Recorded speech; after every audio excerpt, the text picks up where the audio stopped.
Good morning ಅಂತೂ ಹೇಳಲ್ಲ. ಇವಾಗ ಆಲ್ರೆಡಿ ಆಫ್ಟರ್ನೂನ್ ಆಗಿದೆ. ನಂದೆಲ್ಲ ಫುಲ್ ಬೆಳಗ್ಗೆಯಿಂದ ಫುಲ್ ಕೆಲಸ ಇತ್ತು. ನಾನು ನಿಮ್ಮನ್ನು ಲಂಚ್ ಟೈಮಿಗೆ ಸಿಗ್ತಾ ಇದ್ದೀನಿ. ಇವಾಗ ಲಂಚ್ ಟೈಮ್ ನಂದು. ನಾನು ನಿಮ್ಮನ್ನೆಲ್ಲ ಸಿಗದೆ ಎಷ್ಟೊಂದು ದಿನ ಆಯ್ತಲ್ವಾ. ಸೊ ಇವಾಗ ನಾನು ಫುಲ್ ಮೀಟಿಂಗ್ಸ್ ಇದ್ದ ಕಾರಣ ಬೆಳಗ್ಗೆನೇ ನಾನು ಮಧ್ಯಾಹ್ನದ ಊಟದೆಲ್ಲ ರೆಡಿ ಮಾಡಿಟ್ಕೊಂಡಿದ್ದೀನಿ. ಏನೆಲ್ಲ ರೆಡಿ ಮಾಡಿದ್ದೀನಿ ಇವತ್ತು ಸಿಂಪಲ್ಲಾಗಿರೋದು ತೋರಿಸ್ತೀನಿ. ಇಲ್ಲಿ ನಾನು ಆಲ್ರೆಡಿ ಪೂರಿ ಮಾಡಿಟ್ಟಿದ್ದೀನಿ. ಸ್ವಲ್ಪ ಹಾಗೆಯೇ ಸ್ವಲ್ಪ ಚೋಲೆ ಮಾಡಿದ್ದೀನಿ. ಚೋಲೆ ಅಂತೂ ಸಖತ್ತಾಗಿದೆ. ಇದನ್ನು ಇವಾಗ ಬಿಸಿ ಮಾಡಿಬಿಟ್ಟು ಸ್ವಲ್ಪ ತಿಂದರೆ ಇವತ್ತಿದ್ದು ಲಂಚ್ ಅಂತೂ ರೆಡಿ ಆಯಿತು. ಇವತ್ತಿಡೀ ದಿನ ಮೋಡವಾಗಿ ಚಳಿ ಚಳಿ ಚಳಿ ಚಳಿ ಅಂತ ಇದೆ. ಬೆಂಗಳೂರಂತೂ ಫುಲ್ ಚಳಿ, ಹಿಲ್ ಸ್ಟೇಷನ್ ಥರ ಆಗೋಗ್ಬಿಟ್ಟಿದೆ ಇವಾಗ. ನಿಮ್ಮ ಕಡೆ ವೆದರ್ ಹೇಗಿದೆ? ಮಂಗಳೂರಲ್ಲೂ ಸ್ವಲ್ಪ ಮಳೆ ಎಲ್ಲ ಕಮ್ಮಿ ನಮ್ಮ ಊರಲ್ಲೂ ಅಂತ ಹೇಳ್ತಾಯಿದ್ರು. ಮೊನ್ನೆ ನಾವಿದ್ದಾಗಂತೂ ಆಲ್ಮೋಸ್ಟ್ 3-4 ಡೇಸ್ ಕಂಟಿನ್ಯೂಸ್ ಅಂತೂ ಮಳೆನೇ ಇತ್ತು. ಅದಾದಮೇಲೆ ಬೆಂಗಳೂರಲ್ಲಿ ಮಳೆ ಇರಲಿಲ್ಲ. ಇಲ್ಲಿ ಬಂದ ತಕ್ಷಣ ನಂಗೆ ಸೆಕೆ ಸೆಕೆ ಸೆಕೆ ಅಂತ ಅನಿಸ್ತಾಯಿತ್ತು. ಇವಾಗ ಇಲ್ಲಿ ತಂಪಾಗಿ ಕೂಲಾಗಿ ಪ್ಲೆಸೆಂಟ್ ಆಗಿದೆ ವೆದರ್. ಇದು ಫ್ರೂಟ್ ಸ್ವಲ್ಪ ನೋಡೋಕ್ಕೆ ಆರೆಂಜ್ ಥರ ಇದೆ, ಬಟ್ ಇದು ಆರೆಂಜ್ ಅಲ್ಲ. ಇದಕ್ಕೆ ಚಕೋತಾ ಅಂತ ಹೇಳ್ತಾರೆ. ಸೊ ಇದು ಹೇಗಿರುತ್ತೆ ಅಂತ ನಾನು ಫಸ್ಟ್ ಟೈಮೇ ತಂದಿರೋದು. ಕಟ್ ಮಾಡಿಬಿಟ್ಟು ಹೇಗಿರುತ್ತೆ ಅಂತ ನೋಡೋಣ. ನೋಡೋಕ್ಕಂತೂ ತುಂಬಾ ಕಲರ್ಫುಲ್ ಆಗಿದೆ, ಟೇಸ್ಟು ಅಷ್ಟೇ ಚೆನ್ನಾಗಿರ್ಬೋದು.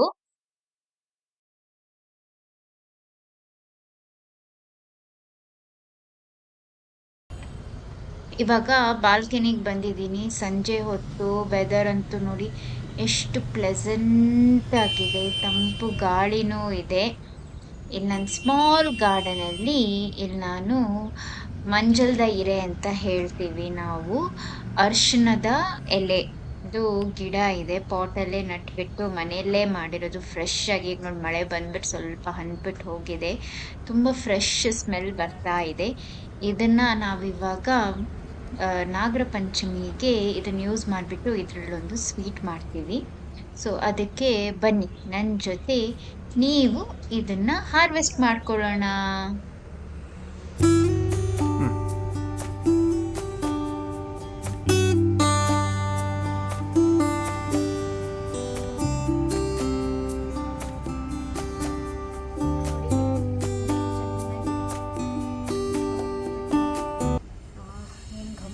ಸ್ಮೆಲ್ ಬರ್ತಾ ಇದೆ ಅರಿಶಿಣದು. ಇದರಲ್ಲಿ ಅಡುಗೆ ಮಾಡಿದರೆ ಅಂತೂ ನಾಳೆ ಹಬ್ಬಕ್ಕೆ ಗಮ್ಮತ್ತು. ಬನ್ನಿ ಇದರಲ್ಲಿರೋ ಎಲೆಗಳನ್ನು ನಾವಿವಾಗ ಕಟ್ ಮಾಡೋಣ. ಮನೆಯಲ್ಲೇ ಬೆಳೆಸಿ ಮಾಡಿ ತಿನ್ನುವ ಮಂಜಲ್ದಿರೆತ ಅಡುಗೆ.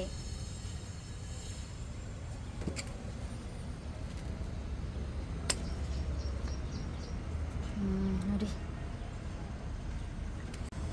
ನೋಡಿ ಎಷ್ಟು ದೊಡ್ಡದಿದೆ, ಇಷ್ಟು ದೊಡ್ಡದ ಮಂಜಲ್ದಿದೆ. ತುಂಬ ದೊಡ್ಡ ಅಡ್ಡೆ ಆಗುತ್ತೆ ಇದರಲ್ಲಿ. ನೋಡಿ ಎಷ್ಟು ಚೆನ್ನಾಗಿ ಫ್ರೆಶ್ ಆಗಿ ಮನೆಯಲ್ಲೇ ನನಗೆ ಇದು ಎಲೆ ಸಿಕ್ಕಿದೆ. ಇದರಲ್ಲಿ ಬನ್ನಿ ಮಂಜಲ್ದಿರೆ ಅಡ್ಗೆ ಹೇಗೆ ಮಾಡೋದು ಅಂತ ನೋಡ್ಕೊಳ್ಳೋಣ. ಇವಾಗ ಫಸ್ಟ್ ಅದರದ್ದು ಫಿಲ್ಲಿಂಗ್ ಮಾಡ್ಕೊಳ್ಳೋಣ.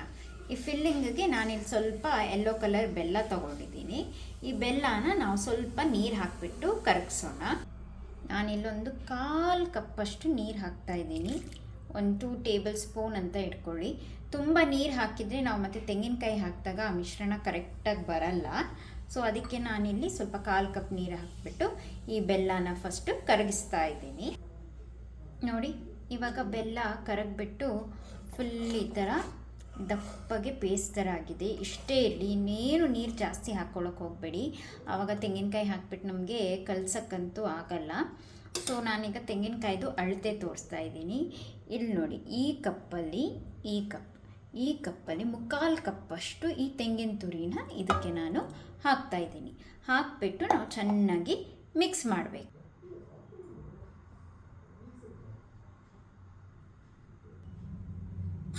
ಈ ಮಿಶ್ರಣನ ಇವಾಗ ನಾವು ಚೆನ್ನಾಗಿ ಮಿಕ್ಸ್ ಮಾಡ್ಕೊಳ್ಳೋಣ.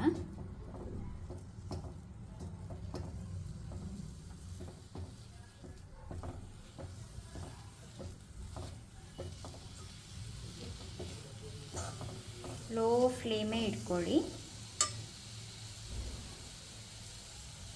ನೋಡಿ ಇವಾಗ ಚೆನ್ನಾಗಿ ಮಿಕ್ಸ್ ಆಗಿದೆ. ಇವಾಗ ನಾನೊಂದು ಅರ್ಧ ಸ್ಪೂನಷ್ಟು ಮನೇಲೇ ಮಾಡಿದ್ದು ತುಪ್ಪನ ಇದಕ್ಕೆ ಹಾಕ್ತಾ ಇದ್ದೀನಿ. ನೀವು ಬೇರೆ ತುಪ್ಪನೂ ಹಾಕ್ಬೋದು. ಇದು ಸ್ವಲ್ಪ ಘಮ ಘಮ ಅಂತ ಚೆನ್ನಾಗಿ ಸ್ಮೆಲ್ ಕೊಡುತ್ತೆ. ಈ ತುಪ್ಪ ಸ್ವಲ್ಪ ಮೆಲ್ಟ್ ಆಗಲಿ. ಮೆಲ್ಟ್ ಆದಮೇಲೆ ಒಂದು ಸತಿ ಮಿಕ್ಸ್ ಮಾಡಿಬಿಟ್ಟು ನಾವು ಗ್ಯಾಸನ್ನು ಆಫ್ ಮಾಡೋಣ.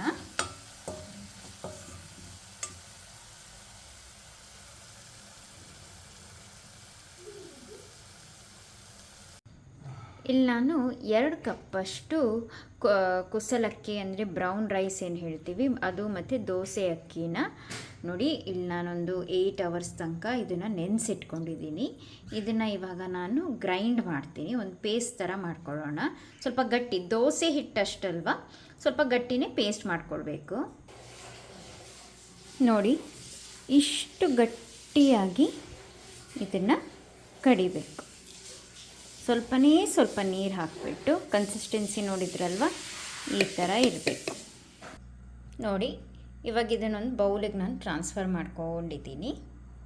ಇವಾಗ ಬನ್ನಿ ನಾವು ಮಂಜಲ್ದಿರೇತ ಅಡ್ಡಿಯನ್ನು ಮಾಡೋಣ. ಇಲ್ಲಿ ನಾನು ಎಲೆಗಳನ್ನೆಲ್ಲ ಚೆನ್ನಾಗಿ ತೊಳೆದ್ಬಿಟ್ಟು ಒರೆಸ್ಕೊಂಡು ಇಟ್ಕೊಂಡಿದ್ದೀನಿ. ನಾವಿವಾಗ ಏನದು ರುಬ್ಬಿಟ್ಕೊಂಡಿದ್ವಲ್ಲ ಹಿಟ್ಟು, ಅದನ್ನು ನಾನಿವಾಗ ಇದಕ್ಕೆ ನೀವು ಸ್ಪೂನಿಂದ ಹಾಕ್ಬೋದು ಅಥವಾ ಕೈಯಿಂದ ಹಾಕ್ಬೋದು, ನಿಮ್ಗೆ ಯಾವ್ದು ಕಂಫರ್ಟೇಬಲ್. ಹಾಗೆ ಇದನ್ನೆಲ್ಲ ಫುಲ್ ಈ ಥರ ಸ್ಪ್ರೆಡ್ ಮಾಡ್ಕೊಳ್ಬೇಕು, ಫುಲ್ ಹಿಟ್ಟನ್ನು.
ಇವಾಗ ನೋಡಿ ಈ ಥರ ಮಡ್ಚ್ಬಿಟ್ಟು ಈಗ ನೆಕ್ಸ್ಟ್ ಸೆಟ್ ಆಫ್ ಏನು ಮಾಡ್ತಾ ಇದ್ದೀನಿ. ಫಿಲ್ಲಿಂಗ್ ನಿಮ್ಗೆ ಎಷ್ಟು ಬೇಕು, ಕೆಲವ್ರಿಗೆ ಸ್ವೀಟ್ ಜಾಸ್ತಿ, ಕೆಲವ್ರಿಗೆ ಕಮ್ಮಿ. ನಾನು ಹದ ಸ್ವೀಟಾಗಿ ಮಾಡ್ತಾ ಇದ್ದೀನಿ. ಇವಾಗ ಒಂದು ಹಬೆ ಅಥವಾ ಸ್ಟೀಮರನ್ನ ಬಿಸಿಗಿಟ್ಬಿಟ್ಟು ಅದರಲ್ಲಿ ಅಡಿಯಲ್ಲಿ ನೀರಿಟ್ಟಿದ್ದೀನಿ. ಸೊ ಇದಕ್ಕೆ ಇವಾಗ ನಾವೇನು ಅಡ್ಗೆ ಮಾಡಿದ್ದೀವಿ ಅದನ್ನು ನಾವಿದರಲ್ಲಿ ಒಂದೊಂದಾಗಿ ಜೋಡಿಸ್ಕೊಳ್ಳೋಣ. ಅಟ್ಲೀಸ್ಟ್ ಇದೊಂದು 20 to 30 ಮಿನಿಟ್ಸ್ ನಾವಿದನ್ನು ಸ್ಟೀಮ್ ಮಾಡಬೇಕು. ಇಲ್ಲಿ ನಾನು ಒಂದು ಸೆಟ್ ಒಂದು 7ರಿಂದ 8 ಮಂಜಲ್ದಿರೆ ಅಡ್ಡಿಯನ್ನು ಇಟ್ಟಿದ್ದೀನಿ. ಇದನ್ನು 30 ಮಿನಿಟ್ಸ್ ಮುಚ್ಚಿಬಿಟ್ಟು ಚೆನ್ನಾಗಿ ಬೇಯಿಸ್ಕೊಳ್ಳೋಣ.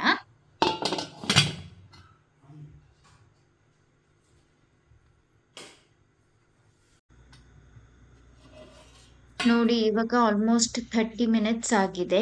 ಸೊ ಎಲೆದು ಕಲರು ಸ್ವಲ್ಪ ಚೇಂಜ್ ಆಗ್ತಾ ಬಂದಿದೆ, ಅಂದರೆ ಇದು ಅಡ್ಗೆ ಚೆನ್ನಾಗಿ ಬೆಂದಿದೆ ಅಂತ. ಈ ಕಡುಬು ಅಂತೂ ಘಮ್. ನೋಡಿ ಇವಾಗ ನಮ್ಮದು ಮಂಜಲ್ ತೀರತೆ ಅಡ್ಗೆ ರೆಡಿ ಆಗಿದೆ. ಇದನ್ನು ನಾವು ಹೀಗೆ ಈ ಥರ ಓಪನ್ ಮಾಡ್ತೀನಿ. ನೋಡಿ ಹೇಗಾಗಿದೆ ನೋಡಿ, ಎಷ್ಟು ಚೆನ್ನಾಗಾಗಿದೆ ಫಿಲ್ಲಿಂಗ್ ಎಲ್ಲ. ಹ್ಯಾಪಿ ನಾಗರ ಪಂಚಮಿ ಎಲ್ರಿಗೂ. ನಿಮಗೆ ರೆಸಿಪಿ ಇಷ್ಟ ಆದರೆ ನನ್ನ ಚಾನಲ್ಗೆ ಲೈಕ್ ಮತ್ತು ಸಬ್ಸ್ಕ್ರೈಬ್ ಮಾಡಿ. Thank you all.